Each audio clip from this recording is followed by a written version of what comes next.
ബീഹാറിൽ 28 വയസ്സുള്ള ഭരത് തിവാരിനെ എൻകൗണ്ടർ ചെയ്തു കൊന്നു.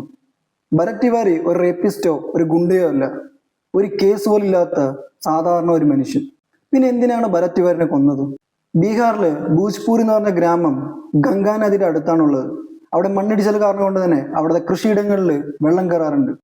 ഇലക്ഷന്റെ സമയത്ത് ഓരോ ആൾക്കാരും വന്ന് ഈ പ്രോബ്ലം സോൾവ് ചെയ്തിരാന്ന് പറഞ്ഞിട്ട് ഇലക്ഷൻ കഴിഞ്ഞ ഉടനെ ഒരാൾ പോലും ആ ഭാഗത്തോട്ട് തിരിഞ്ഞു നോക്കിയില്ല. അതിനെ ചോദ്യം ചെയ്ത് ഭരത് തിവാരി ഗവൺമെന്റിനെതിരെ നിന്നു. ഭരത് തിവാരിനെ നിർത്താൻ വേണ്ടി തന്നെ മണ്ടൻ എന്നൊരു പട്ടം കൊടുത്തു. എന്നിട്ടും നിർത്താണ്ടിരുന്ന ഭരത് തിവാരിനെ സറണ്ടർ ആയ ഒരാളിനെ എൻകൗണ്ടർ ചെയ്തു കൊന്നു.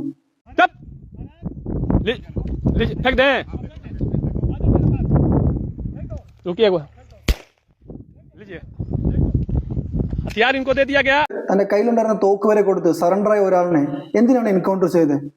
ഇതില് വാഗ്ദാനം തന്നിട്ട് ചെയ്യാണ്ടിരുന്നതാണോ തെറ്റ്, അതോ പറഞ്ഞ വാഗ്ദാനം എന്തുകൊണ്ടാണ് ചെയ്യാത്തതെന്ന് ചോദ്യം ചോദിച്ചതാണോ തെറ്റ്? നിങ്ങളുടെ അഭിപ്രായം എന്താന്ന് കമന്റ് ചെയ്യുക.